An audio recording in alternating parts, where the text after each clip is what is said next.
Bismillahirrahmanirrahim. Kita lanjutkan pembahasan kita masih tentang surat Ad-Dukhan, yang mana pada pembahasan yang lalu dalam firman Allah Subhanahu wa taala bersabda, Hamim wal kitabil mubin inna anzalnahu fi lailatin mubarakah. Sesungguhnya aku telah menurunkan Al-Quran fi lailatin mubarakah, pada malam yang diberkahi. Dalam pengertian atau makna daripada Lailah Mubarakah, sebagian ulama mengatakan wahia Lailatul Qadar, dengan pembahasan yang kemarin telah kita bahas. Au Lailatul Nisfi min Sya'ban, atau maksud daripada Lailah Mubarakah adalah malam nisfu Sya'ban. Berhubung kita akan memasuki daripada malam nisfu Sya'ban, sedikit kita akan membahas daripada keutamaan daripada amaliyah atau menghidupkan malam nisfu Sya'ban dengan kita memperbanyak ibadah kepada Allah Subhanahu wa taala.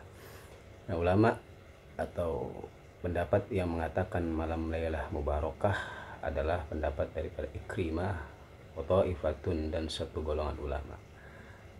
Mereka berlandaskan dengan dalil wajhun bi umurin minha anna lailatan nisfi min Sya'ban laha arba'at asma, bahwa malam nisfu Sya'ban ini memiliki 4 nama, diantaranya adalah Lailatul Mubarakah, malam yang berkahi. Maka dengan pendapat ini Allah turunkan Al-Quran pada malam yang diberkahi adalah malam nisfu Sya'ban, merupakan malam yang mana Allah Subhanahu wa taala yufraku kullu amrin hakim.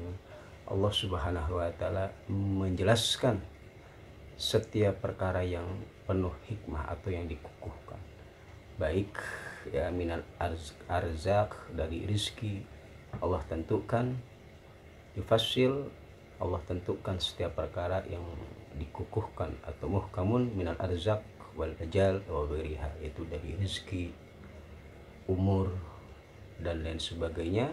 Allati takunu fi sanah ila misli tilka sa'atikal lailah, yang mana ditentukan pada malam tahun tersebut sampai dengan malam berikutnya atau tahun berikutnya, yaitu pada malam nisfu Sya'ban tahun ini sampai dengan malam nisfu Sya'ban tahun yang akan datang. Ditentukanlah umur seseorang, rizki seseorang, keadaan seseorang. Maka sangatlah kita dianjurkan ketika datangnya nisfu Sya'ban untuk menghidupkan malam nisfu Sya'ban dengan banyak ibadah kepada Allah Subhanahu wa taala. Di antaranya juga hadis Nabi Muhammad sallallahu alaihi wasallam tentang keutamaan beribadah pada malam nisfu Sya'ban. Wa warada man shalla fiha mi'ata rak'atin arsalallahu ta'ala ilaihi mi'ata malak. Barang siapa yang beribadah salat pada malam nisfu Sya'ban 100 rakaat, maka Allah utus 100 malaikat, salasuna yubshirunahu bil jannah, 30 malaikat yang memberikan bisyarah atau kabar gembira dengan surga yang akan dijanjikan oleh Allah Subhanahu wa taala bagi orang yang melakukan ibadah salat malam 100 rakaat. Wasalasuna yu'minunahu min adzabin nar, 30 malaikat memintakan ampun kepada orang yang menghidupkan malam nisfu Sya'ban dari siksa api neraka. Wasalasuna yatwa'una anhu afatid dunya, 30 malaikat memohon akan ampun kepada Allah Subhanahu wa taala, perlindungan kepada orang yang menghidupkan malam nisfu Sya'ban dari afatid dunya atau bahaya-bahaya dunia. Wa isyruna wa asyratun, dan yang 10 yatwa'una anhu makayidis syaitan, meminta kepada Allah agar orang yang menghidupkan malam nisfu Sya'ban dijauhkan dari makaidis syaitan, dari bisikan-bisikan syaitan, dari gangguan-gangguan syaitan. Dan juga diantaranya wa minha nuzulur rahmah, pada malam nisfu Sya'ban Allah Subhanahu wa taala turunkan pada malam tersebut. Bagaimana hadis Nabi Muhammad sallallahu alaihi wasallam, innallaha yarhamu ummati hadhihi lailah bi'adadi sya'ri aghnamin bani kalb. Sesungguhnya Allah memberikan rahmat kepada umatku pada malam ini, yaitu malam nisfu Sya'ban, dengan bilangan daripada bulu domba Bani Kalb. Adalah satu kabilah yang banyak memiliki domba. Di antaranya lagi husulul maghfirah, akan mendapatkan maghfirah dari Allah Subhanahu wa taala. Dalam hadis dikatakan innallaha yaghfiru li jami'il muslimin fi tilkal lailah. Sungguhnya Allah akan mengampuni seluruh kaum muslim pada malam tersebut, yaitu malam nisfu Syaban, illal kahin, kecuali dukun, wasakhir, dan penyihir, wa muddi minal khamar, dan orang yang minum minuman keras, wa aq liwalidayhi, dan orang yang berani atau melawan berbangkang kepada kedua orang tuanya, wa musiru ala zina, dan orang-orang yang selalu melakukan perbuatan zina. Banyak juga hadis-hadis yang menjelaskan tentang keutamaan nisfu Sya'ban. Di antaranya hadis yang diriwayatkan oleh Aisyah binti Abi Bakar qalat, dari Aisyah putri daripada sahabat Abu Bakar, beliau berkata, qala Rasulullah sallallahu alaihi wasallam, berkata Rasulullah sallallahu alaihi wasallam, innallaha yanzilu lailati nisfi min Sya'ban, bahwasanya Allah Subhanahu wa taala turun ke langit bumi pada malam nisfu Sya'ban ila samai dunya, fayaghfiru li aksari min adadi sya'ri ghanami kalb, dan Allah akan mengampuni lebih banyak hambanya dengan jumlah daripada bulu daripada domba atau kambing daripada Bani Kalb. Di antara hadis yang menjelaskan tentang ampunan Allah Subhanahu wa taala kepada hambanya yang Allah turunkan pada malam nisfu Sya'ban. Dan juga hadis yang diriwayatkan oleh Sayyidina Ali an Ali bin Abi Thalib qala Rasulullah sallallahu alaihi wasallam, bahwa Rasulullah sallallahu alaihi wasallam bersabda, idza kana lailatan nisfi min Sya'ban faqumu lailaha wa sumu naharaha fa innallaha yanzilu fiha ila samai dunya faqulu ala man istaghfara fa aghfiru lahu, ala man mustarzik fa arzaquhu, ala man mubtala fa'afihi, ala kadza hatta yattali al-fajr. Jadi kata beliau Sayyidina Ali karamallahu wajhah, bahwa Rasulullah sallallahu alaihi wasallam bersabda, ketika datangnya nisfu Sya'ban, maka hidupkanlah pada malam harinya dengan melakukan sholat, dan berpuasalah pada siang harinya. Sesungguhnya Allah Subhanahu wa taala akan turun ke langit dunia pada malam tersebut, lalu Allah bersabda, barang siapa yang meminta ampun akan aku ampuni, dan barang siapa meminta rizki akan aku berikan dia rizki, dan barang siapa orang-orang yang mendapatkan cobaan akan aku bebaskan hingga fajar datang. Hadis riwayat Ibnu Majah. Banyak sekali tentunya hadis yang menjelaskan tentang keutamaan daripada malam nisfu Sya'ban. Di antaranya daripada surat Ad-Dukhan ini, bahwa pada malam nisfu Sya'ban tersebut yufraku kul amrin, diperinci atau dijelaskan, ditentukan setiap perkara yang dikukuhkan oleh Allah Subhanahu wa taala dari rezeki kita, umur kita. Maka sudah seyogianya bagi kita untuk selalu menghidupkan malam nisfu Sya'ban, baik dengan banyak berdoa kepada Allah Subhanahu wa taala, bersalawat kepada Nabi kita besar Muhammad sallallahu alaihi wasallam, karena bulan Sya'ban ini adalah bulannya Nabi kita Nabi besar Muhammad sallallahu alaihi wasallam, sebagaimana sabda beliau bahwa Rajab syahrullah wa Sya'ban syahri wa Ramadan syahru ummati, bahwa Rajab itu bulannya Allah dan Sya'ban ini adalah bulanku dan bulan Ramadan adalah bulan umatku. Maka pada bulan Sya'ban ini diantaranya kita dianjurkan untuk banyak sholawat kepada baginda kita besar Muhammad sallallahu alaihi wasallam, karena ayat yang memerintahkan kita untuk bersolawat itu diturunkan pada bulan Sya'ban. Innallaha wa malaikatahu yusholluna 'alan nabi ya ayyuhalladzina amanu shollu 'alaihi wa sallimu taslima. Dan juga banyak hadis-hadis yang menjelaskan tentang keutamaan daripada malam nisfu Sya'ban. Di antaranya lagi hadis yang diriwayatkan oleh Mu'adz bin Jabal dari Nabi sallallahu alaihi wasallam qala yattali'ullaha azza wa jalla ala khalqi lailatan nisfi min Sya'ban wa yaghfiru jami' khalqihi illa lil musyrikin aw musyahinin. Wa sungguhnya Allah Subhanahu wa taala yattali akan memperhatikan kepada hambanya dengan penuh rahmat ala khalqihi, lailatan nisfi min Sya'ban, pada malam nisfi Sya'ban, fa yaghfiru jami' khalqi, maka Allah akan mengampuni kepada seluruh makhluknya illa musyrik, kecuali orang-orang yang musyrik menyekutukan Allah, au musyahin, atau orang yang munafik yang menyebarkan kebencian kepada umat manusia. Di antaranya lagi tentunya keutamaan daripada malam nisfi Sya'ban seperti halnya yang dijelaskan oleh Imam Asy-Syafi'i sebagai mazhab kita Ahlussunnah wal Jamaah mayoritas Indonesia.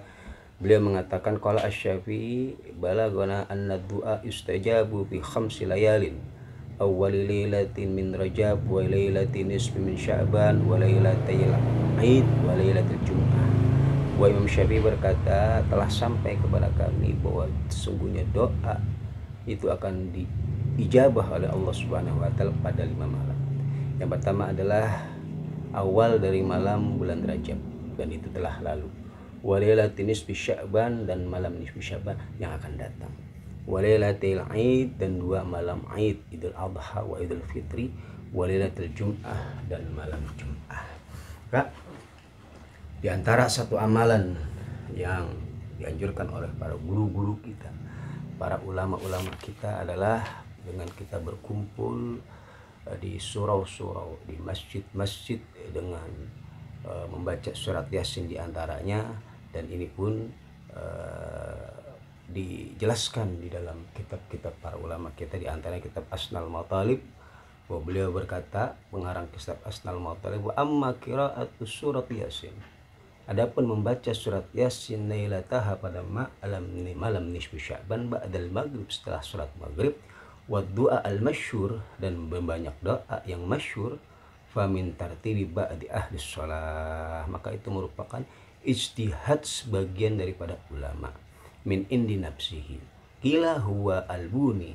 Bagian ulama mengatakan ulama yang mengajarkan ini, yang berijtihad tentang masalah ini adalah Syekh Albuni, ya. Wala ba'sa bimisli dzalik, maka hal itu, ini bukanlah suatu hal yang buruk, bukan satu hal yang dilarang oleh syariat. Bahkan Imam Syed Al-Maliki dalam kitabnya beliau mengatakan, lakin la mani'a ayyadifa al-insan ila amalihi ma ikhlasihi mutalabihi wa hajatihi ad-diniyati wa duniyati wal hisiyah wal ma'nawiyah wal zahirah wal batinah. Wa man qara surat Yasin aw ghairaha minal Qur'an lillahi ta'ala taliban al-barakah fi umri wal barakah fil mal wal barakah fis sihah fa innahu la haraja alaihi. Yang mana beliau mengatakan hal ini tentunya tidak ada larangan bagi seseorang yang mengiringi daripada amal solehnya dengan permintaan dan permohonan hajat agamanya, dunianya, jiwa dan raganya, zahir maupun batinnya. Jadi doa atau amalan yang kita lakukan dengan diiringi satu hal permohonan atau hajat, baik masalah agama, dunia, dan lain sebagainya, ini bukan satu hal yang dilarang. Karena berdasarkan hadis Nabi Muhammad SAW yang menceritakan bagaimana 3 orang yang terjebak dalam gua, ya, yang mereka tertutup guanya tersebut, sehingga dari mereka berdoa dengan bertawassul menggunakan amal ibadah yang mereka punya, yang bagi mereka adalah amalan yang ikhlas, sehingga akhirnya gua tersebut ini terbuka berkat tawasul dengan amal soleh yang dilakukannya. Maka dengan menghidupkan malam nisfi Sya'ban, di antara dengan membaca Yasin sebanyak 3 kali yang lazim kita lakukan, dengan permohonan hajat baik masalah agama kita, dunia kita, jiwa, raga, lahir, batin, ini bukanlah satu hal yang bertentangan atau satu hal yang dilarang dalam syariat. Nah, seperti halnya membaca Yasin atau surat lainnya dengan penuh ikhlas lillahi ta'ala, sambil memohon, ya, kepada Allah Subhanahu wa taala agar mendapatkan keberkahan pada sisa umurnya, keberkahan dalam hartanya, kesehatannya, maka hal itu tidaklah masalah. Artinya orang tersebut telah menempuh jalan yang baik. Namun dengan catatan bisyarti allaya takida masyru'iyati dzalika bi khususihi, dengan catatan ia tidak meyakini bahwa amalan soleh yang ia lakukan itu disyariatkan secara khusus untuk mendapatkan hajat yang dia inginkan tersebut. Nah, ini pendapat daripada Imam Said Al-Maliki. Kemudian beliau mengatakan fal yaqra yasin salasan, maka silakan bacalah yasin sebanyak 3 kali, au salasina marrah atau 30 kali, au salasuna mi'ata marrah atau 100 kali. Bal yaqra al-Qur'an kullahu lillahi ta'ala, bahkan kalau kalian ingin membaca seluruh Al-Qur'an, menghatapkan 30 juz sekaligus, khalisan dengan ikhlas murni karena Allah Subhanahu wa ta'ala, ma'atala biqadai hawajihi, dengan diiringi permohonan atas segala hajatnya, berdoa agar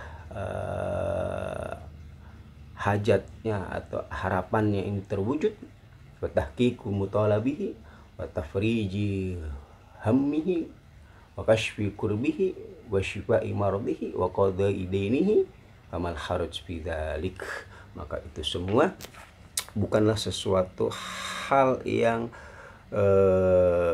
dipermasalahkan, bukan hal yang bertentangan dengan syariat agama Allah Subhanahu wa ta'ala. Maka apa yang kita lakukan selama ini itu semua adalah merupakan satu keutamaan yang Allah berikan kepada umat Nabi Muhammad SAW.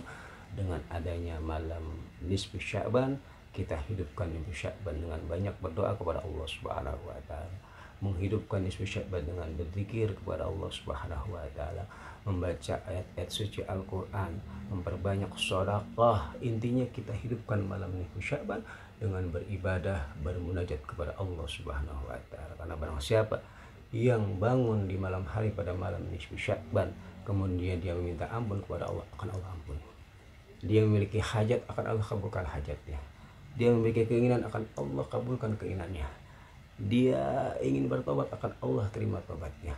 Karena pada malam Sya'ban Allah turun ke langit dunia, akan memenuhi segala hajat kebutuhan hamba-Nya. Mudah-mudahan dari sedikit penjelasan tentang keutamaan nisfu Sya'ban ini kita bisa mengambil ibrah bahwa